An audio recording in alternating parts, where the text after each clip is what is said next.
মূলত আমাদের বড় সমস্যা যেটা বর্তমান মুসলিম দেশে হচ্ছে এটাই।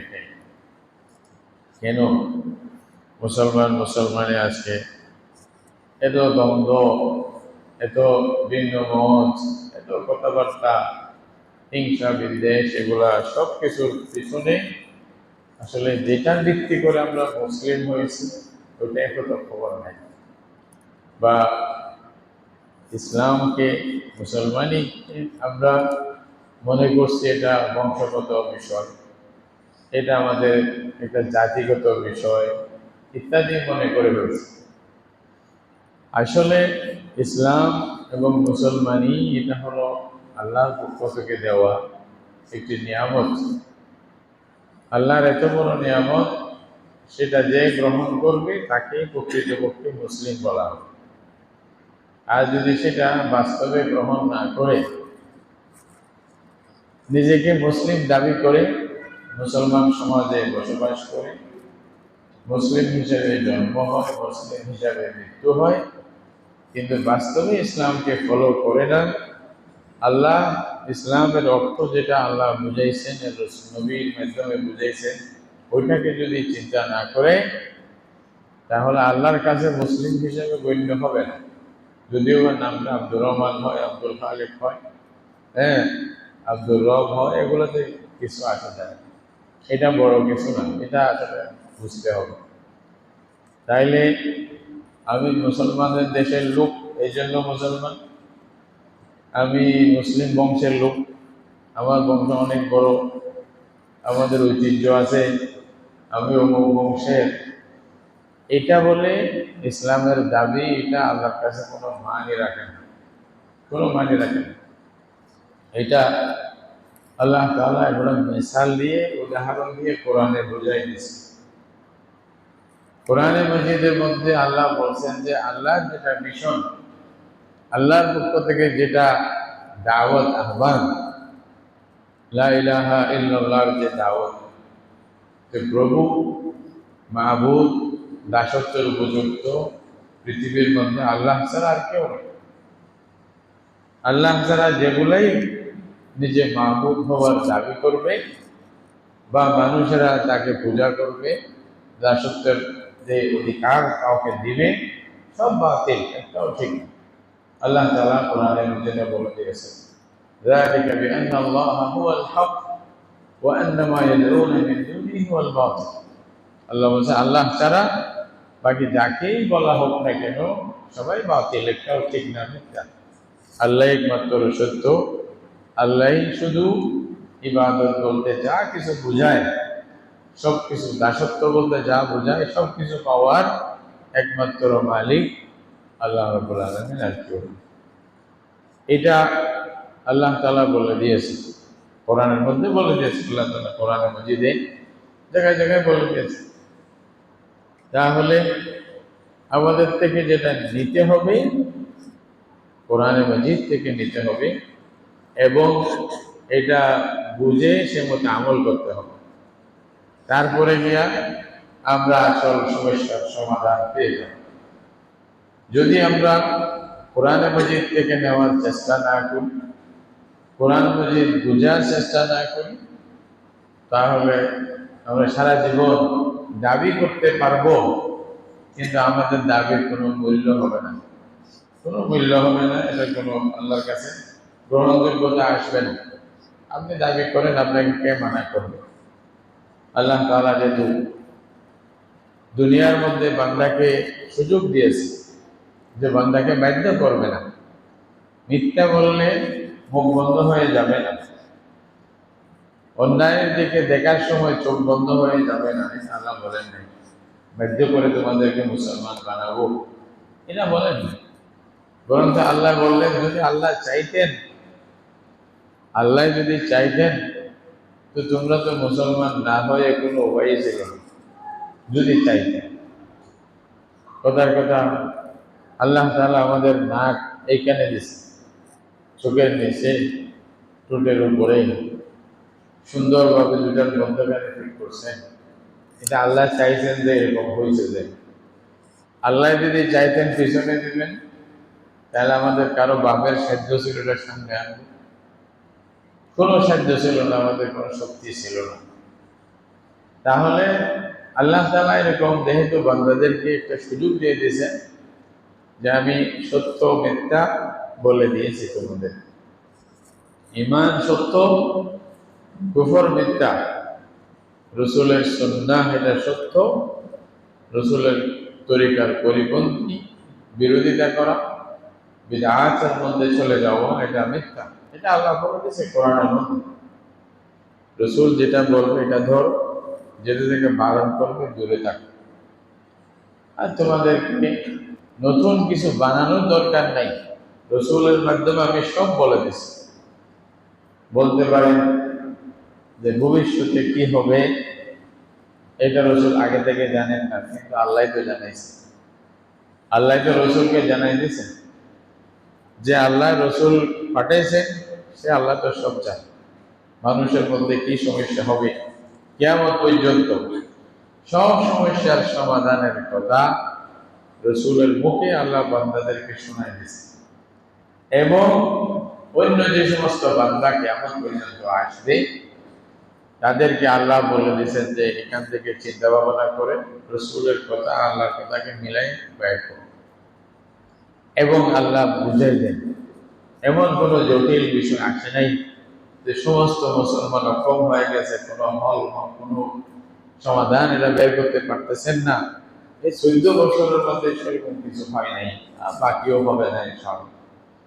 তাহলে উলামায়ে কেরাম একটা দল আছে যারা কোরআন হাদিস থেকে খুব গবেষণা করে এটা নির্যাস বের করে সত্য কোনটা মুসলমানের কাছে উপস্থাপন করে দিবে, এটা সত্য এটাই। এটাই তো আল্লাহ তাআলা বলছেন, আমি কোরআন যে নাযিল করছি হুদাল লিন্নাস, মানুষের হিদায়াতের জন্য। হিদায়াত মানে কি? দিক নির্দেশনা দেওয়া। আপনি বুঝতেছেন না কি করবেন, কোরআন বলে দিবে কোন দিকে যাবেন। আপনি যাইতে পারতেছেন না, নিউট্রালে আছেন, না এদিক না সেদিক, চিন্তা করতেছেন আমি এখন যাবো কই, কোরআন আপনাকে বলে দিবে এটা রাস্তা সোজা, এটা রাস্তা বাঁকা। ইন্না হাযাল কুরআনা ইয়াহদি লিল্লাতী হিয়া আকওয়াম। আল্লাহ তাআলা নিজে বলতেছেন এই কোরআন তোমাদেরকে আসল পথ দেখাবে। কিন্তু সেই কোরআন আমরা মানি না, বুঝি না, বিধায় আমাদের মধ্যে 10 ধরনের 10 কথা, যা ইচ্ছা কথা বলবো। এটার ভিত্তি যদি জিজ্ঞাসা করি কোন ভিত্তি, বলছে আমি কম নাকি, আমি কারো থেকে কম, এটা ভিত্তি। না কোরআন জানে, না হাদিস জানে, না সিরাত জানে, না ভালো গবেষণা আছে, সবাই ফতোয়া দিতে ব্যস্ত। অবস্থা এরকম হয়ে গেছে। এটার আসল কারণ হলো কোরআন মজিদকে আমরা যেভাবে বোঝা দরকার, নিজে না বুঝলে আরেকজনকে জিজ্ঞাসা করা দরকার, এটা বুঝিনি। আমরা মনে করি বাংলা বই দুই একটা পড়িয়াই বড় মওলানা হয়ে গেলাম, আর এতই সহজ হইলে আল্লাহ তাআলা তো মর্যাদা কেন বললেন? সবাই যদি বাংলা বই একটা বই যদি মুফতি হয়ে যায়, মুফাসসির হয়ে যায়, বড় আলেম হয়ে যায়, এত মেহনতের দরকার ছিল না। মাদ্রাসাগুলোতে গিয়া দেখেন যে সমস্ত শাস্ত্রগুলো পড়ানো হয়, উলুম যেগুলো পড়ানো হয়, কেন? আল্লাহর কালাম বোঝার জন্য কতগুলি যোগ্যতার দরকার। আল্লামা সৈয়দী রহমতুল্লাহ আলাইহি, হাফেজ জালালউদ্দিন সৈয়দী রহমতুল্লাহ আলাইহি, উনি বলতেছেন কোরআন মাজিদের তাফসীর বুঝতে হলে আপনাকে 16টা শাস্ত্রে পারদর্শী হতে হবে। একটা দুইটা 16টা জ্ঞান বিজ্ঞানের শাখা প্রশাখায় খুব ভালো দক্ষতা লাগবে, তখন কিছু একটা আল্লাহর কোরআনের আয়াতের অর্থ বুঝবেন, না হলে আপনি বুঝতে পারবেন না। আরেকজনে যা শিখে দেবে ওইটাই খালি বলবেন, এর বাইরে আপনি বোঝার কোনো সুযোগ থাকবে না। তাহলে আমরা ভালোভাবে গভীর জ্ঞান না রেখে যদি ইসলাম সম্পর্কে যা তা বলতে যাই, এটা অন্যায় হবে না? কি বলেন? আল্লাহ রাব্বুল আলামিন বলছেন তোমরা সবাই জ্ঞান শিখো, কিন্তু আমরা শিখবো না এটা আল্লাহ জানে না? কি বলেন? জ্ঞান শিখো বলছে, বাংলাদেশের আমরা সব বাদ দেন, সব বাদ দিয়ে শুধু বাংলাদেশে আছি। বাংলাদেশে আমরা যে মুসলিম সংখ্যাগরিষ্ঠ যারা আছি, এরা অর্ধেক অর্ধেক কি আলেম আর জাহেল, কি বলে? বাংলাদেশে 18 কোটি মানুষ। যদি আমি বলি এখানে 18 কোটির মধ্যে 9 কোটি ভালোভাবে কোরআন বুঝে জ্ঞান, এরকম কি ঠিক হবে? বলেন, কথা ঠিক হবে? অর্ধেক অর্ধেক ঠিক না। কারণ মহিলাদের মধ্যে আপনি হাজারে কয়জন আলেম পেলেন? বাংলাদেশি যারা আমাদের জেনারেশন, এটার মধ্যে অর্ধেকের চেয়ে তো মহিলা বেশি। 9 কোটি যদি বলি, 18 কোটির মধ্যে 3 ভাগের 2 ভাগ তো মহিলাই হবে। আর মহিলাদের মধ্যে ইসলামী জ্ঞান বলতে নামে মাত্র, ঠিক না নাকি বেটি? জ্ঞান তো নাই যে এরকম লক্ষ লক্ষ আছে, জ্ঞানের ছোঁয়াও নেই। এরা তো মোটে কোনো জ্ঞানই নেই। আর যারাই জ্ঞানী বলতেছি, শিক্ষিত বলতেছি, আমি কেন বলবো, আপনারা বলেন না। বাংলাদেশে বর্তমানে শিক্ষিতের হার কত? ওইটা এখনো 50 পার হয় নাই। এই তো নাকি সব মিলে, মহিলা পুরুষ সব মিলে এখন 50 পার হয় না। তাইলে বোঝা হচ্ছে অর্ধেক ওরাও শিক্ষিত। এটা তো আগে থেকেই গেছে। না দিনের জ্ঞান না দুনিয়ার জ্ঞান, কিচ্ছু নেই। আর যাদেরকে আমরা শিক্ষিত বলতেছি, এদের মধ্যে 3 ভাগের 2 ভাগ মহিলা। এরাও ইসলামী জ্ঞান থেকে দূরে। আর যারা দেখবেন পুরুষের মধ্যেও জ্ঞানী মানুষ, বিশেষ করে কোরআনের জ্ঞান রাখে, যে হাদিসের জ্ঞান রাখে, যে কয়জন আছে? শতে কয়জন পাইবে? সেই হিসাবে দেখতে গেলে একেবারে মানে মানুষ অবাক হয়ে যায়, নৈরাশ হয়ে যায় যে আর কি, আমরা কোথায় আছি? অথচ ইসলাম তো বলতেছে প্রত্যেক মুসলিমকে জ্ঞান অর্জন করতে হয়। তলবুল ইলমি ফরিদাতুন আলা কুল্লি মুসলিম, এটা তো আল্লাহর অর্ডার আছে। কিন্তু আমরা এটা মানবো না, বাস্তবায়ন করব না, এবং সে পর্যায়ে যেতে পারবো না। এটাও আল্লাহ ভালো জানেন, নাকি জানেন না? সাহাবায়ে কেরামের জমানায় মানে জাহেলের যে মানে কথা কথা এখানে তো কেউ জাহেল ছিলেন না। আল্লাহ রসুলের সাহাবীদের মধ্যে অজ্ঞ কেউ ছিলেন না। কিছু না কিছু জ্ঞানের যেটা ছোঁয়া পেয়েছিলেন রসুল করিম সাল্লাল্লাহু আলাইহি ওয়াসাল্লাম থেকে। কোরআন শিকার, হাদিস শিকার, যতটুকু যে পাইছেন, অনেক ভান্ডার ওদের কাছে ছিল। ওটার ভিত্তিতে ওরা চলতে পারতেন, আরেকজনকে শিক্ষা দিতেন। যেটা নিজে জানতেন না, আরেক সাহাবী থেকে জেনে নিতেন। এরকম ছিল ওরা জ্ঞানের। ওনাদের মধ্যে মানে যারা কম জানতেন, সেই হিসাবে আজকে আমাদের মধ্যে যারা কিছু জানে, তাদের তুলনা বললে হবে উল্টা উল্টা। শত শত কোরআনের জ্ঞানী ছিলেন, আজকে আমরা শত শত কোরআনের জ্ঞান থেকে অনেক দূরে দূরে। পড়তেও তো চাই না ভাই। বাস্তব কথা হচ্ছে কি, কোরআনটা আমরা পড়তেও আমাদের মন চায় না। কি বলেন, ভুল বললাম? রাহুল হুজুর এটা আবার কি বললেন? আপনারা চিন্তা করেন, তাহলে আমাকে দলিল দেন না, আমরা সবাই কোরআন পড়তে চাই, কেউ চাই না। আবার কিছু মনে করি না, নিজের দোষ নিজেকেও তো বলতে হবে, নাকি বলতে হবে না? অসুস্থ হইলে না বলতে হবে না? না এতে তো চিকিৎসা কেমনে হবে, সুস্থতা কেমনে আসবে? কোরআন পড়ার দিকে আমাদের আগ্রহ নাই, কোরআন জানার দিকে আমাদের আগ্রহ নেই। যদি থাকে বলেন যে না আমরা খুব আগ্রহী, তাহলে আমি যদি এরকম পরীক্ষা করি, কিছু মনে করিয়েন না, যদি পরীক্ষা করে বলি সূরা ওয়াল আসর, ছোট্ট একটা সূরা, 2-3টি আয়াত, এই সূরার অনুবাদ শোনান দেখি শুদ্ধভাবে, কে কে পারবেন শোনান। যদি বলি যে ভাই দাঁড়াই শোনান, কয়জন দাঁড়াইবেন বলেন তো? প্রথমত বলবেন যে হুজুর এগুলা আজকে নতুন কথা কেন বলতেছে, এটা আমাদের উপরে পড়তেছে, পড়া দরকার। কি রে ভাই, আমি যদি দোষী হই তো পড়া দরকার না? দরকার কিনা? খালি সব একটা দাবি করতেছে, আর কিছু বলতেছে, আর নিজে কিছুই নেই, খালি ফতোয়া দেওয়ার মধ্যে ব্যস্ত। কথা একটা শুনছে, এখন আজীব ফিতনা শুরু হয়ে গেছে। এই যে মানে সোশ্যাল মিডিয়া যেগুলা, এগুলোর ফিতনা অনেক মারাত্মক।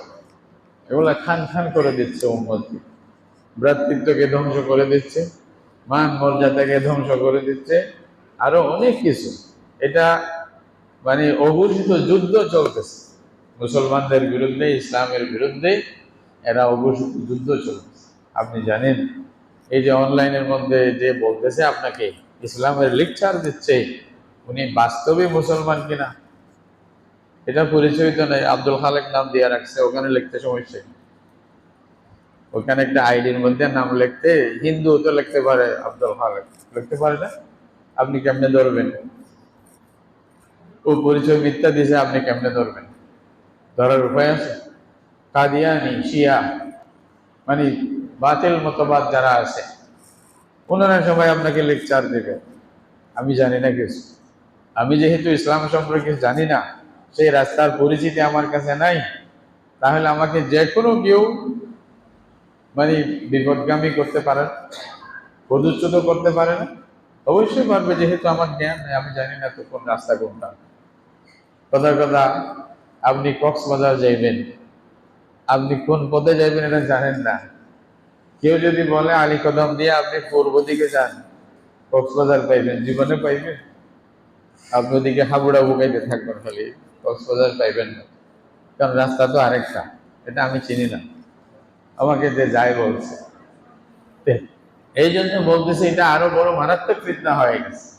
ওইখান থেকে কিছু একটা অর্ধেক কথা নিয়ে কারো বিরুদ্ধে বিষোদ্গার করতেছি, কারো বিরুদ্ধে কথা বলতেছি, যা তা বলে যাচ্ছি। এটা মনে রাখেন, আপনি আল্লাহ তাআলা নিয়ম করে দিয়েছে ওয়া আন তাকুলু আলাল্লাহি মা লা তা'লামুন। আল্লাহর দ্বীনের বিষয়ে, দ্বীন ইসলামের বিষয়ে, শরীয়তের বিষয়ে না জেনে বলা এটা হারাম। আল্লাহ বলছে যে আমি যেগুলো হারাম করছি এই হারামের মধ্যে এটাও আছে। হুররিমা আলাইকুমুল মাইতাতু ওয়াদ-দামু ওয়া লাহমুল খিনজির ওয়া মা উহিল্লা বিহি লিগাইরিল্লাহ ইত্যাদি বলতে বলতে সূরা আরাফের এক জায়গায় আল্লাহ বলছেন ওয়া আন তাকুলু আলাল্লাহি মা লা তা'লামুন। যা জানো না আল্লাহর ব্যাপারে সেটা বলা এটাও মহাপাপ, এটাও হারাম, তোমাদের জন্য জায়েজ নেই, বলা জায়েজ নেই। আল্লাহ যদি যেটা বলছেন না জানেন, বলবেন আমি জানি না। আমরা তো ভাই এমনি কিছু জানি না। যারা জানতেন এলমের পাহাড় ছিলেন, জবর জিবালুল ইলম বলা হয়, জ্ঞানের পাহাড়। ইমাম আজম আবু হানিফা রাহমাতুল্লাহ আলাইহি কত বড় ইমাম, জ্ঞানের কি বাকি ছিল ওনার মধ্যে? হাদিস বলেন, তাফসীর বলেন, ফিকহ বলেন, উসুল বলেন, বালাগত বলেন, মানতিক বলেন, আরো যতগুলি খবর ইনসা, যতগুলি জ্ঞানের বিভিন্ন শাখা প্রশাখা, গভীর জ্ঞান, অগাধ জ্ঞান আল্লাহ তাআলা দান করেছেন ইমাম আজম আবু হানিফা রাহমাতুল্লাহ আলাইহি। কিন্তু ওনার জীবনীতে দেখা যায় কেউ যখন জিজ্ঞাসা করছে হুজুর এটা মাসআলা কি, উনি চিন্তা করে দেখলেন যে ওনার পুরোপুরি হয়তো স্পষ্ট না, বলছে লা আদরি। সোজা কি বলছেন? আমি জানি না। ইমাম আজম আবু হানিফা রাহমাতুল্লাহ আলাইহি মাহমুদ বাবরতির কথা হতে 12 লক্ষ মাসআলা কুরআন হাদিস থেকে বের করে উম্মতের কাছে পৌঁছাই দিয়েছে। এক দুইটা না, কত? 12 লক্ষ। আলফ আলফ ওয়া মিআতা আলফ নাইয়্যিফ, বলতেছে 12 লক্ষ মাসআলা ইমাম আজম আবু হানিফা রাহমাতুল্লাহ আলাইহি উম্মতের কাছে পৌঁছাই দিয়েছে। সেই রকম একজন উচ্চ পর্যায়ের ইমাম, ইমামে আজম বলা হচ্ছে, সমস্ত ইমামদের সর্দার উনি, বড়। তো এত বড় একজন ইমাম, উনি সোজা বললেন লা আদরি, আমি জানি না। কি বললেন? আমি জানি না। উনার পরে দ্বিতীয় ইমাম, ইমাম মালিক রাহমাতুল্লাহ আলাইহি, উনাকে যখন জিজ্ঞাসা করছে অনেক বিষয়ে, উনি বললেন আমি জানি না। সোজা কি বললেন? আমি জানি না। মুয়াত্তা মালিকের মতো কিতাব লিখছে, হাদিসের প্রথম কিতাব, এবং 70 জন মদিনা শরীফের বড় বড় আলেম, একেবারে আজদাহা টপ লেভেলের বড় আলেম, 70 জন আলেমরা বলছে এই কিতাব সহিহ, শুদ্ধ, এটা মানুষের কাছে প্রচার করা দরকার। মুয়াত্তা ইমাম মালিক নামে এখনো আছে, বাংলাতে অনুবাদ আছে, ইংলিশও আছে, সব জায়গায় আছে, আরবিতে তো আছেই। ইমাম মালিককে বলছে, জিজ্ঞাসা করছে, বলছে আমি জানি না। দ্বিধাবোধ করে নাই, লজ্জা করে না এটা বলতে, আল্লাহর দ্বীনের বিষয়। এক ব্যক্তি অনেক দূর থেকে ইমাম মালিকের কাছে আসছে, আসিয়া একটা মাসালা জিজ্ঞাসা করছে। উনি এই মাসালা জানার জন্য ইমাম মালিকের কাছে মদিনা শরীফ থেকে গেছেন, যে ওনার সাথে দেখা করে তারপরে আমি মাসালা জানিয়ে তারপরে যাব। ইমাম মালিক রহমতুল্লাহ আলাইহি জিজ্ঞাসা করছে, বলতে হুজুর আমি আসছি, একদিন হয়ে গেছে, অপেক্ষায় ছিলাম আপনার সাক্ষাতের জন্য, আপনি একটা মাসালা আমাকে একটু বলে দেন না। তো বলছে বলো কি? তো যখন মাসালা জিজ্ঞাসা করলেন, ইমাম মালিক রহমতুল্লাহ আলাইহি ওনাকে সোজা বলে দিলেন লা আদরি। সোজা কি বললেন? এখন উনি বলতেছে, হুজুর আমি কষ্ট করে আসলাম, এত দূর থেকে থাকিয়া গেলাম, আর আপনি বলতেছেন জানেন না। বলছে আপনার যে ছোট শাগিরিদ যেগুলো আছে, ইমাম মালিকের শাগিরিদের তো অভাব নেই। ইমাম মানে আহলিল হিজরা, দারুল হিজরা বলা হয়, মানে হিজরতের জায়গার ইমাম, এরকম নাম ওনার। তাহলে বলছে আপনার শাগিরিদ যে ছোট ছোট শাগিরিদ আছে, শাগিরিদ গুলা এরকম বড় বড় মাসালা তো আপনি চুটকিতে বলে ফেলে, আর আপনি বলতেছেন আপনি জানেন না। যেন উনি জোর করে ইমাম মালিকের মুখ থেকে বের করতে চাচ্ছে কথাটা।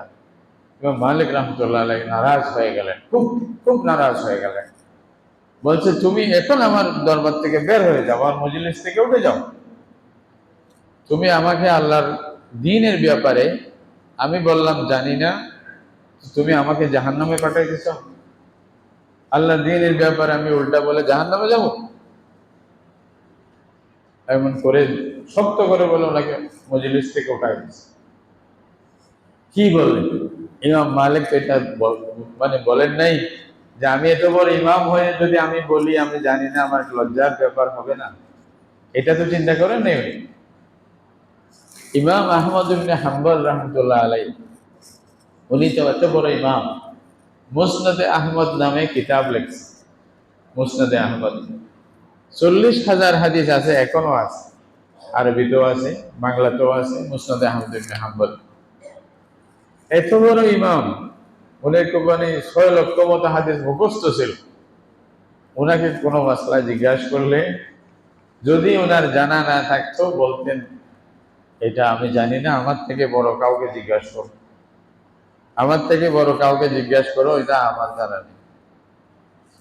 ওলামায়ে কেরাম লেখছেন, বড় বড় ইমামরা যে সমস্ত বিষয়ে লা আদরি বলছে, আমি জানি না বলছে, এবং এটা কোনো রকমের ইয়া ছাড়া, দ্বিধাবোধ ছাড়া, সন্দেহ ছাড়া আপনি সোজা বলে দিছে যে ভাই আমি জানি না, এটা বলে দিছে, ওই জিনিসগুলো যদি আমরা একত্রিত করি এত বড় ভলিউম হবে।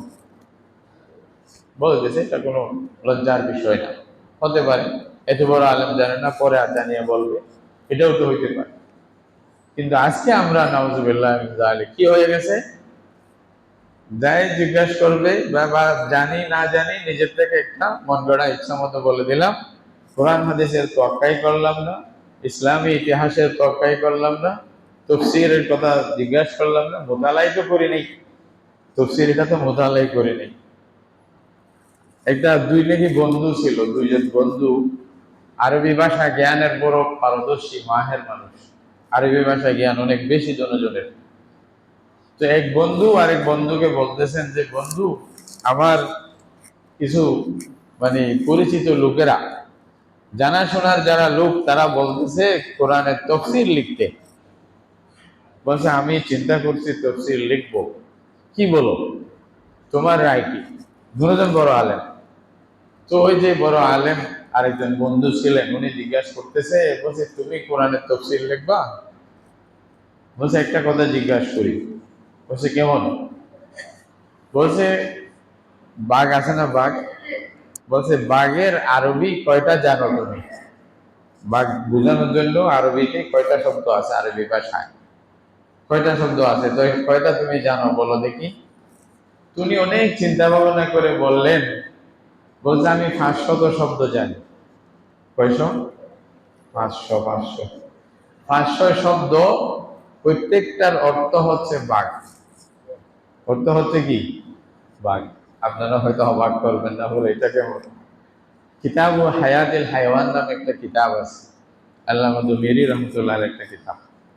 মানে এই কিতাবের মধ্যে উনি বাঘের প্রায় 250 নাম লিখছে। এটা আমি নিজে পড়ছি। অবাক করবেন এই জন্য বললাম, হয়তো বলতাম। উপনাম লেখছে কয়টা? বাঘের নাম। তো উনি বলতেছে আমি 500 শব্দ জানি যেগুলোর প্রত্যেকটার অর্থ হচ্ছে বাঘ। তারপরে ওই আরেক বন্ধু বলতেছে যে বন্ধু এত অল্প জ্ঞান নিয়ে তুমি কোরআনের তাফসীর করবা? কি বলে এত অল্প জ্ঞান নিয়ে? আমাদের জন্য তো এত বড় মহাজ্ঞানী আর কে আছে যে বাঘের 500টা শব্দ বলতে পারবে? এর চেয়ে মহাজ্ঞানী আর কি আমাদের দেশে? কথা কথা এরকম পাওয়াই যাবে না। তো বলতেছে যে আমি 1000 শব্দ জানি যেটার প্রত্যেকটার অর্থ হচ্ছে বাঘ। বলছে আমার তো কোরআনের তাফসীরের সাহস হচ্ছে না, আর তুমি এত বড় সাহস নিয়ে পড়ে আছো, তাই কি কোরআনের তাফসীর করা যাবে না? এটার মানে আপনারা বলবেন তাইলে খবরদার কোরআনের কাছে দেওয়া যাবে না। আমার উদ্দেশ্য এটা নয়। এটা বোঝার অর্থ হলো কোরআন সম্পর্কে কোন একটা বলতে গিয়া, আল্লাহর কিতাব সম্পর্কে, রসুল সম্পর্কে, দ্বীন সম্পর্কে, আজওয়াজে মুতাহহারাত সম্পর্কে, রসুল করিমের সাহাবায়ে কেরাম এবং আল্লাহ রসুলের পরিবার, মানে স্ত্রীগণ, আওলাদ যারা আছে, এদের ব্যাপারে কিছু বলতে গিয়া খুব সতর্কতা এবং খুব জ্ঞানের গভীরে গিয়া তারপরে আমাকে কিছু বলতে হবে, এবং মাফি মাফি বলতে হবে। যা তা আমি বলে দিলে আল্লাহ যদি ধরে, বান্দার দ্বারা বাদ দিলাম, বান্দারা তো ধরবেই, কিন্তু বান্দার দ্বারা খালি বালি থাক, আল্লাহ যদি ধরে কি করবেন? কি আমাদের আল্লাহ যদি ধরে তখন কোথায় যাবে? হযরত আয়েশা রাদিয়াল্লাহু তাআলা আনহা, ওনার ব্যাপারে মুনাফিকিনরা রাসূলুল্লাহ সাল্লাল্লাহু আলাইহি ওয়াসাল্লামকে খুব কষ্ট দিয়েছে। প্রায় মাসখানিকের মতো আল্লাহ রসুল ভীষণ কষ্টে ছিলেন। কারণ আল্লাহ রসুল বলতে পারতেছেন না এইখানে আসল ঘটনা কি। যতক্ষণ আল্লাহ বলবেন না, রসুল তো বলতে পারেন। রসুল তো ওইটাই বলেন যে এটা আল্লাহ শিক্ষা দিবে, এটা আল্লাহ তো বলছেন যে উনি যা বলেন এটা আল্লাহ শিক্ষা দেওয়া জিনিস। আল্লাহ তাআলা কোনো হিকমতে বলতেছেন না ইফকের ঘটনা। হযরত আয়েশার বিরুদ্ধে অপবাদ, মুনাফিকিনরা মিথ্যা অপবাদ দিয়ে মদিনার পরিবেশকে বিষিয়ে ফেলছে, বিষ বিষাক্ত করে ফেলছে। রাসূলুল্লাহ সাল্লাল্লাহু আলাইহি ওয়াসাল্লাম অস্থির, কি করবেন? পরে আল্লাহ তাআলা কোরআনে মজিদে আয়াত নাযিল করছেন। সূরা মুমিনুনের মধ্যে আল্লাহ আয়াত নাযিল করতেছেন, এক দুইটা না, এক দুইটা না, সূরা নূরের মধ্যে, সূরা নূরে আল্লাহ তাআলা 18টি আয়াত নাযিল করছেন, এক দুইটা 18টি আয়াত নাযিল করে আল্লাহ নবীকে, মুসলমানদেরকে বলে দিচ্ছেন আয়েশার ব্যাপারে রাদিয়াল্লাহু তাআলা আনহা, আয়েশার ব্যাপারে যা মুনাফিকিনরা বলতেছে এটা মিথ্যা, এবং আসল সত্য আল্লাহ প্রমাণ করতেছে উনি পবিত্র। ওনার মিথ্যা অপবাদ ওনার পরে দেওয়া হয়েছে, এটা তোমরা তাড়াতাড়ি তওবা করো। আল্লাহর আয়াত। হযরত আয়েশা রাদিয়াল্লাহু তাআলা আনহা বলতেছিলেন, কান্না করছে, তাড়াতাড়ি উঠিয়া আল্লাহর শুকরিয়া আদায় করছে, সিজদা করছে আল্লাহকে। তখন হযরত আয়েশা রাদিয়াল্লাহু তাআলা আনহা বলতেছিলেন, আমি এটা আশাও করি নাই যে কোরআনের মধ্যে আল্লাহ তাআলা আয়াত নাযিল করবেন যেটা কিয়ামত পর্যন্ত তিলাওয়াত করবে, নামাজের মধ্যে পড়া হবে। এটা আমি তো আশাও করছিলাম না। আল্লাহর অনেক শুকরিয়া। আমি তো মনে করছি হয়তো আল্লাহ তাআলা রাসূলকে ওহীর মাধ্যমে জানাই দিবে যে আয়েশার দোষ নেই। এটাও তো যথেষ্ট ছিল, আর বেশি লাগে না। রাসূল বললেই তো শেষ। কিন্তু একেবারে আয়াত নাযিল করছে 18টি আয়াত।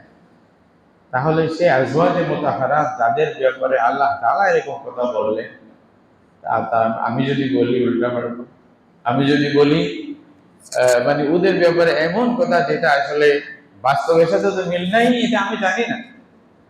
আপনি না জানা না থাকার দলিল আছে। কি বলেন? আমি সব জানবো বলতে পারবে কেউ? বড় আলেমের অনেক অজানা কথা থাকে, কিন্তু কথা বলার সময় চিন্তা করতে হবে। চিন্তা করে আল্লাহর দ্বীনের বিষয়ে কোন একটা উল্টাপাল্টা হচ্ছে কিনা এটা শতবার চিন্তা করা দরকার। কারণ আপনি আলেম হিসাবে একটা কথা বলবেন, এটা সারা দেশের মানুষ শুনবে, ওরা বিশ্বাস করে ফেলবে, এটার গুনার ভাগ সব আপনাকে নিতে হবে যদি ভুল হয়। এই জন্য আলেমের দায়িত্বও বেশি, মর্যাদাও বেশি। কোরআন হাদিসের ব্যাপারে যারা বলবে এই জন্য আল্লাহর কথা হলো, না জানিয়া বলা তোমাদের জন্য হারাম, আর যারা জানে, যে আসলে বাস্তবে জানে, তাদের জন্য গোপন করা এটাও হারাম। আল্লাহ বলছে তোমরা জানো, হক গোপন করবে, আল্লাহ তোমাদের জন্য এটা শাস্তি হচ্ছে কিয়ামতের দিন জুবানের লাগাম লাগাই দিবে, আগুনের লাগাম কিয়ামতের দিন লাগাই দিবে। বলো নাই কেন দুনিয়াতে? সত্য তোমাকে জানাইছিলাম, তুমি বলো নাই কেন?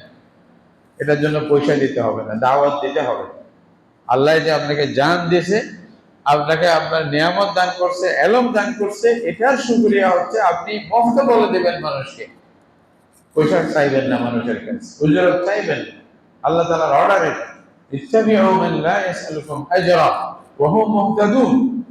ওয়াদের জন্য দাওয়াত দেখ না দেখ, আমাকে বড় ধরনের একটা হাদিয়া দেখ বা না দেখ, এটার দিকে তাকাইতে হবে না, সত্য বলতে হবে আপনাকে। এটা আপনার দায়িত্ব, আলেম হিসেবে দায়িত্ব, আপনি বলবেন। আলেম না হয়ে যদি বলা শুরু করবেন, আপনার শাস্তিও আছে। কি বলেন, আছে না?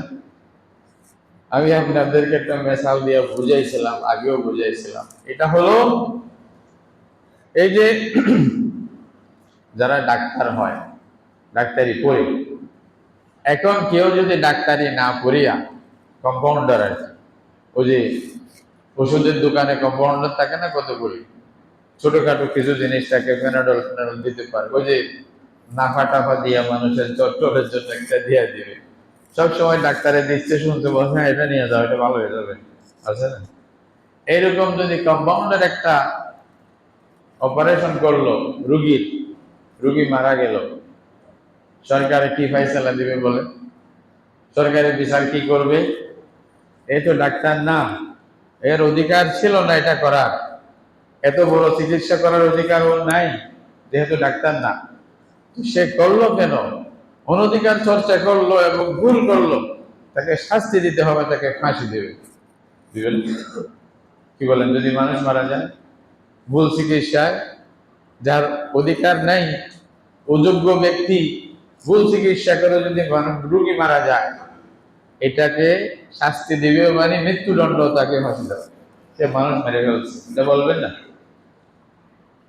সেম আরেকটা কথা বলি, একেবারে এক্সপিরিয়েন্স, ইয়ার থেকে, আমেরিকা থেকে ডাক্তারি বিদ্যার মানে উপর্যুপস্থ, মানে যেগুলা মানে চিকিৎসা বিজ্ঞানের যে সমস্ত বড় বড় ইউনিভার্সিটি, এগুলা থেকে সে মানে সার্টিফিকেট নিয়ে আসছে, বড় ডাক্তার, এমবিবিএস, হ্যাঁ, এরপরে এফসিবিএস, এর আরো যা দরকার, এই বিভাগ সেই বিভাগ, এগুলার প্রধান, বাংলাদেশের ভালো মোটা অঙ্কে সে মানে চাকরি করে, সরকারের পক্ষ থেকে নিযুক্ত ডাক্তার, সে চিকিৎসা করতে গিয়া রোগী যদি মারা যায়, চিকিৎসা করছে, রোগী মারা গেছে, ওইখানেও মারা গেছে, এইখানেও মারা গেছে, কিন্তু এইখানে যে মারা গেছে, কেউ কি বলবে ডাক্তার মানে দোষী?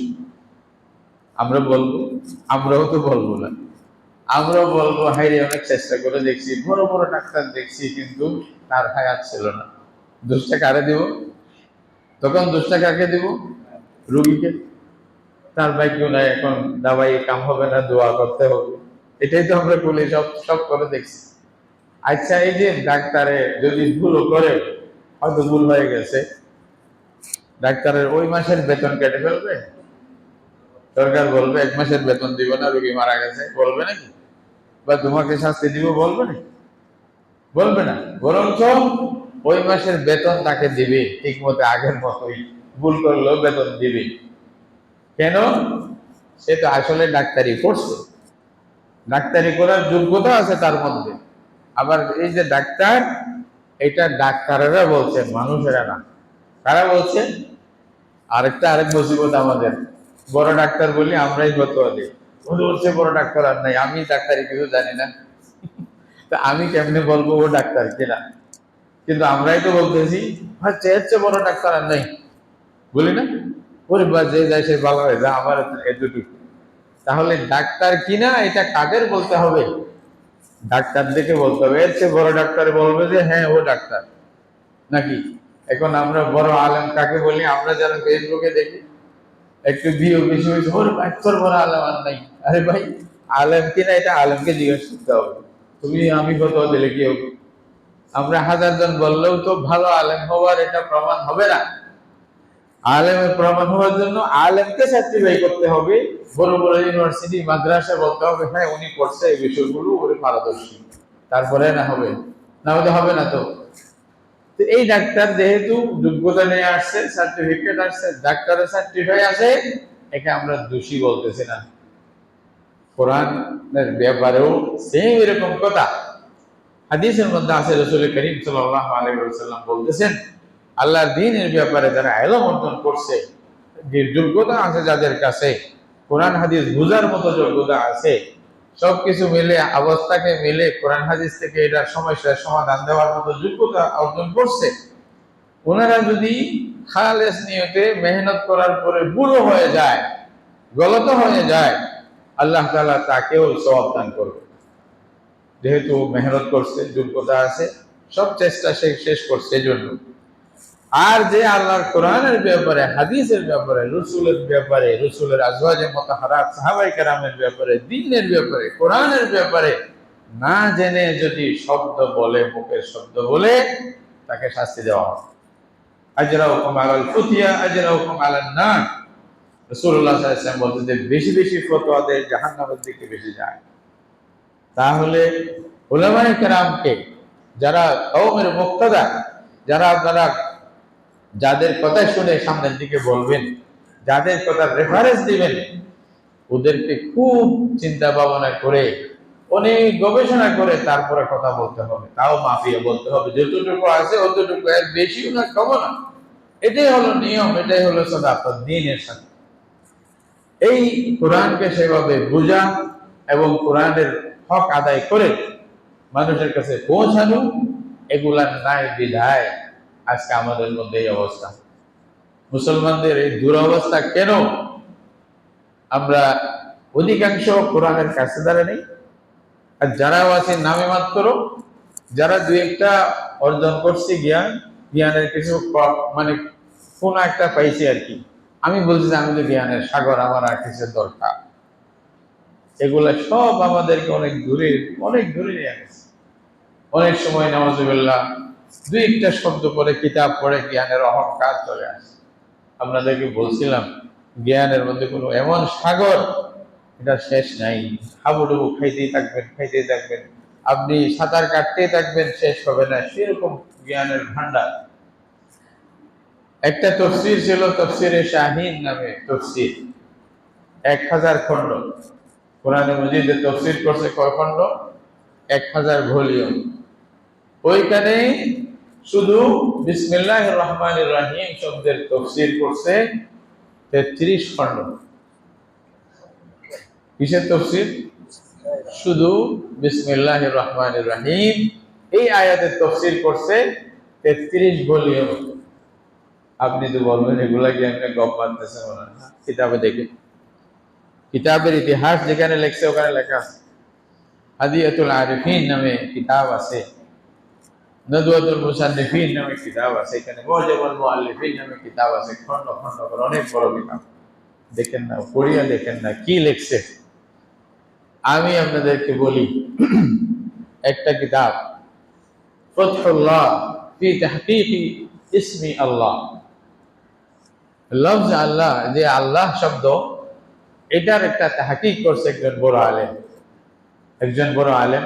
শুধু শব্দ আল্লাহ এটা নিয়ে গবেষণা করছে, আর কিছু না, শুধু শব্দ আল্লাহ এই জিনিসটা গবেষণা করছে।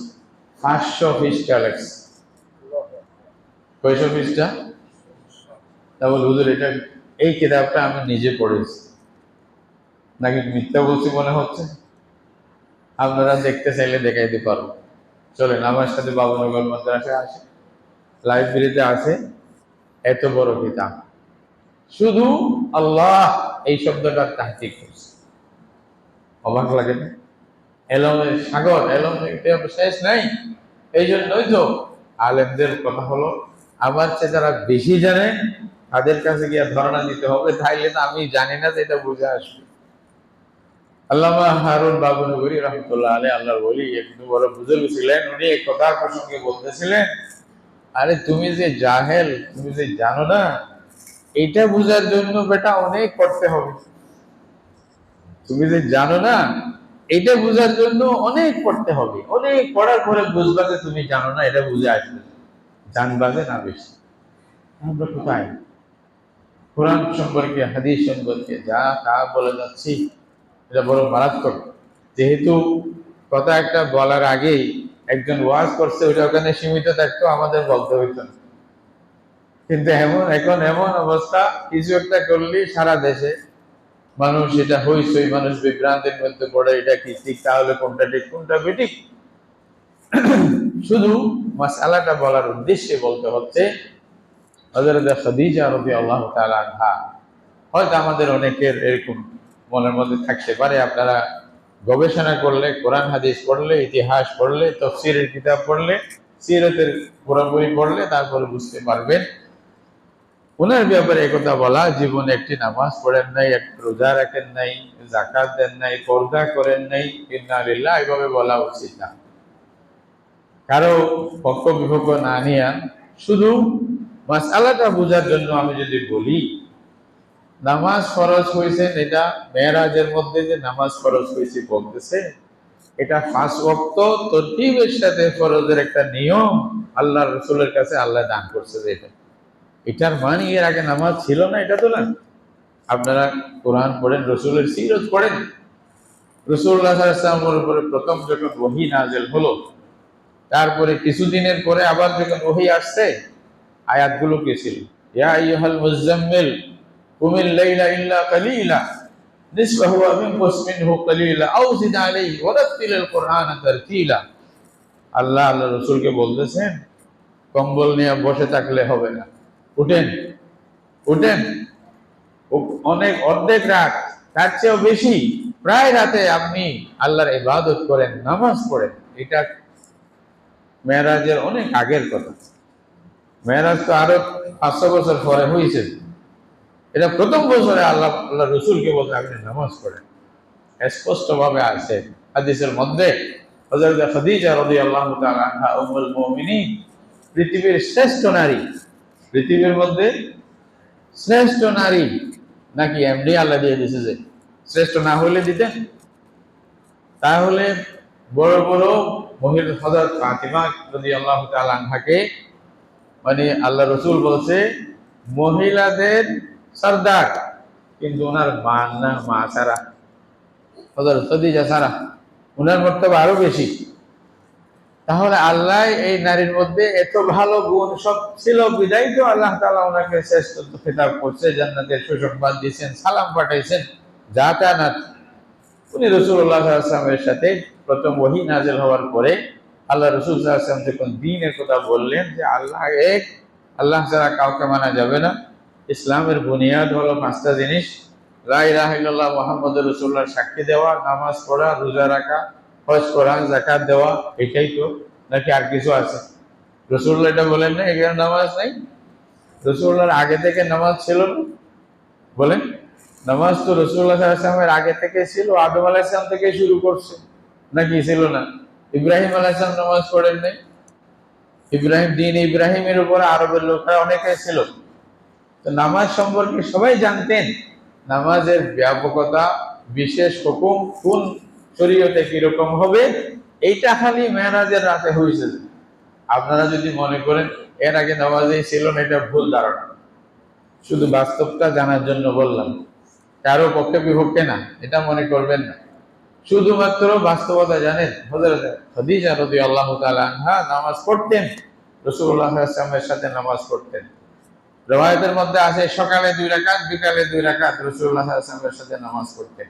এছাড়াও আল্লাহ রাসূল সাল্লাল্লাহু আলাইহি ওয়াসাল্লাম মেরাজের নামাজ, মানে ফরজ হওয়ার আগে, আপনারা শুনেন নাই রাসূলুল্লাহর জীবনের মধ্যে নামাজ পড়তে গেছে মক্কা শরীফের এক পাশে, রাসূলুল্লাহ সিজদা দিয়েছেন, এক কমবখ্ত মালউন উকবা ইবনে আবি মুআইত, এটা মানে একটা উটের ভাড়াল রাসূলুল্লাহর কাঁধের উপর উঠাই দিয়েছে। এটা শুনেন নাই ঘটনা? এটা কবে? মেরাজের পরে নাকি অনেক আগে, একেবারে শুরু অবস্থায়। তাহলে রাসূলুল্লাহ নামাজ পড়তেছিলেন। আমি কি এটা বলবো ফরজ হয় না, রসুল নামাজ পড়ে নাই, নাউজুবিল্লাহ। হযরত খাদিজা রাদিয়াল্লাহু তাআলা আনহার ব্যাপারে এই ধারণা মোটেও ঠিক না। আপনাদের ধারণা ঠিক হওয়ার জন্যই বলতেছে, আর কিছু না। এই ছাড়া আবু সুফিয়ান যখন ইয়াতে গেলেন, যখন মুসলমান হন নাই, সিরিয়াতে গেলেন, তখন হিরাকেল এই বাদশাহ শাম মানে শামের বাদশাহ ওনাকে ডাকছে, ডাকিয়ে জিজ্ঞাসা করছে, অনেক লম্বা কাহিনী, বুখারী শরীফে আছে। বলছে আপনাদের নবী আপনাদেরকে কি আদেশ দেয়, মা যায় ইয়ামুরুকুম বিহি, তোমাদেরকে কিসের আদেশ দেয়? তো আবু সুফিয়ান স্পষ্ট বলতেছে, কানা ইয়ামুরুনা বিআন লা না'বুদু ইল্লাল্লাহ ওয়া লা নুশরিকা বিহি শাইআন, আল্লাহর ইবাদত করব, আল্লাহর সাথে কাউকে শরীক করব না।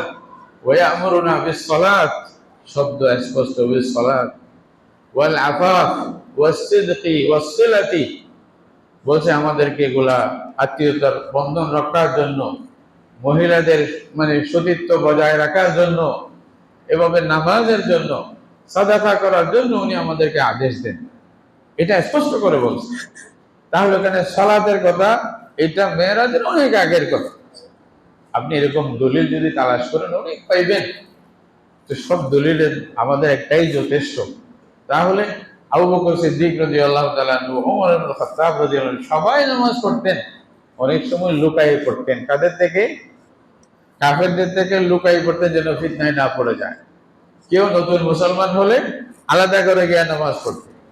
এটা মেরাজের মধ্যে নামাজ ফরজ হওয়ার আগের কথা, আগের কথা। তো সুতরাং আমি মৌলানা সাহেব যদি এরকম বলে দেই, তাহলে আপনাদের ধারণার মধ্যে তো বিভ্রান্তি আসবেই। তো সুতরাং আমাদেরকে সতর্ক হতে হবে বেশি, যে আমরা কি বলতেছি, জানিয়ে বলতেছি নাকি না জানিয়ে বলতেছি। আমি বড় ওয়াইজ বলে আমি সব জানবো, কোনো জরুরি না, অজানা আমারও থাকতে পারে। যখন জানতে পারবো তখন তাড়াতাড়ি ফিরে আসার দরকার, এটা আমার ভুল হয়েছে, আমি এটা জানতাম না।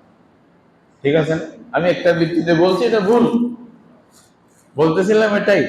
আপনারা জানেন রোজা জাহিলি যুগের মধ্যে হযরত আয়েশা রাদিয়াল্লাহু তাআলা আনহা বলতেছেন, বুখারী শরীফে আছে, হযরত আয়েশা রাদিয়াল্লাহু তাআলা আনহা বলতেছেন, আশুরার যে রোজাটা আছে, আশুরার রোজাটা নেই, মুহররমের 10 তারিখ, বলছে জাহিলি যুগে মুশরিকিনরা পর্যন্ত আশুরা রোজা রাখতো, মুশরিকরাও রাখতো।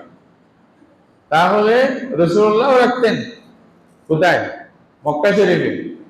এটা রোজা ফরজ হয়েছে মদিনা শরীফে। রোজা ফরজ হয়েছে কোথায়? মদিনা শরীফে। মুসলমানরা এখানে রোজা রাখছে না? ওইখানেও রাখছে, এখানেও রাখছে। এখানে যেভাবে আদত ছিল সেভাবে রাখছে। ইসলামের পরে রাসূলুল্লাহ সাল্লাল্লাহু আলাইহি ওয়াসাল্লাম যেভাবে রোজার নিয়ম ছিল সেভাবে রাখতেন। তো হযরত খাদিজা রাদিয়াল্লাহু তাআলা আনহা উনিও রাখছেন। এটাই না বেশি সম্ভাব্য, নাকি আমি বলবো জীবনে রোজা রাখেন নাই একটাও? এটা মারাত্মক ভুল হবে। আল্লাহ তাআলা যাদেরকে মানে বোঝার জন্য তৌফিক দান করুক, এবং যারা আমরা যেন ভুল না বুঝি। আর আফাফ যেটা বলতেছে, ইফত, পাকদারি, আপনি কথাটা যদি আমি এভাবে বলি, জীবনে পর্দা করেন নাই, আমাদের সমাজে আমরা কি মনে করব? কথাটা খারাপ না বলতে? তো বলতে হবে, পর্দার বিধান হয়তো তখন আল্লাহ ফরজ করেন নাই, এর আগে থেকেই পর্দা করতেন কে? হযরত খাদিজা রাদিয়াল্লাহু তাআলা আনহা উম্মুল মুমিনিন ছিলেন, সবার থেকে শ্রেষ্ঠ ছিলেন সব গুণের মধ্যে। আর সাদাকা কিভাবে করছেন, যাকাতের কথা যেটা আসছে, যাকাত এইভাবে নিয়মে ফরজ না হলেও আল্লাহ তাআলা যাকাত ছাড়াও তো মালের অনেক হক আল্লাহ মানে ফরজ করছে। উনি ওনার সম্পদ সবকিছু রাসূলুল্লাহর খেদমতের জন্য, দ্বীনের খেদমতের জন্য লুটাই দিয়েছেন। অনেক সম্পদশালী ছিলেন। তারপরে যদি আমি এটা বলি, এটা ভুল হবে না? তো দুঃখ লাগে এই জন্য যে আল্লাহ দ্বীনের ব্যাপারে আমরা না জেনে যদি বলি, ভাই এটা মারাত্মক মানে গুনাহ, এটা হারাম, এটা জায়েজ হবে না। আল্লাহ তাআলা হারাম করছে, আল্লাহ বলেছে তুমি না জানিয়া দ্বীনের ব্যাপারে বলিও না। তাই আমরা সবাইকে তো আর বাধ্য করতে পারবো না, বোঝানোর জন্য চেষ্টা করতে পারবো, সত্য কথাটা বলে দিতে পারবো। আপনারা এটা বিশ্বাস রাখবেন, এই কথাগুলি ঠিক না, এভাবে বলা উচিত না। ওলামায়ে কেরামকে জিজ্ঞাসা করবেন, আর কথা বলার সময় একটু সহজ পথ রাখিয়া বলা দরকার। আমি না জানলে ভাই আমার পুরো জানা নাই, আমার মনে হচ্ছে এরকম, এটা বলতে পারে, এইভাবে নয় যাই হোক, উম্মাহাতুল মুমিনিনকে খোসা লাগে এই কথা বললে এর মারাত্মক পরিণতি। আল্লাহ তাআলা হেফাজত করুক এদেরকে বুঝুক, এদেরকে হেদায়েত দান করুক। ইসলামটা তো বুঝতে হবে, দিনটা তো বুঝতে হবে। এটা কারো বাপ দাদার ঠিকাদারি নয়, আমি বলছিলাম আগে, এটা আগেও বলছিলাম। এই জন্য ইসলাম ওইটাই যেটা আল্লাহ বলছেন, ওটা আপনি মানলে মুসলমান, না মানলে আপনি কিছু না। যদি বা আপনার নাম মুসলমান হয়, যদি বা আপনার দল মুসলমান হয়, যদি আপনার সব মুসলমান হয়, আপনি যদি মুসলমান না হন, আল্লাহর কাছে কিচ্ছু গণ্য হবে না। মনে রাখবেন, মতের পরে বুঝতে পারেন। এখন তো আরেক মুসিবত, মতের পরে যে সোয়াল, এগুলাও নাকি রাজনৈতিক সোয়াল হয়ে গেছে। এটা আরেক মুসিবত হয়ে গেছে। একজন বলছে সব রাজনৈতিক সোয়াল। রাজনীতি করেন ভাই, গুনাহ নাই। রাজনীতি আপনার ইচ্ছা, আপনার অধিকার করেন, কিন্তু সব দিনের সাথে লাগিয়ে দিনটাকে যা তা করবেন, এই অধিকার আপনাকে কে দিল? একজন বলতেছে, আমি অবাক লাগছে, বলছে যে মা দিন উঠতে বলছে আল্লাহ, এটার অর্থ হচ্ছে তোমার দল কি এটা জিজ্ঞাসা করবে। আমি তখন হাসলাম শুনে। বলছে এখানে রোজাও নাই, নামাজও নাই, কিছু নাই। ইন্না লিল্লাহি ওয়া ইন্না ইলাইহি রাজিউন। এরকম যদি আপনি বিকৃত করে ফেলেন তো গুনাহ হবে না? আপনাকে জবাব দিতে হবে না আল্লাহর কাছে? আপনাকে তো মরতে হবে নাকি? না মরিয়া কোথাও চলে যাবেন? হ্যাঁ, আল্লাহর সাথে কি চুক্তি হয়ে গেছে? নাউযুবিল্লাহ। হ্যাঁ, দিন বলতে আল্লাহ রসুল বলতেছে দিন মানি ইমান, আখিরাতের ইমান, আল্লাহর উপর ইমান, ফেরেশতার উপর ইমান। দিন মানি নামাজ, রোজা, যাকাত, হজ।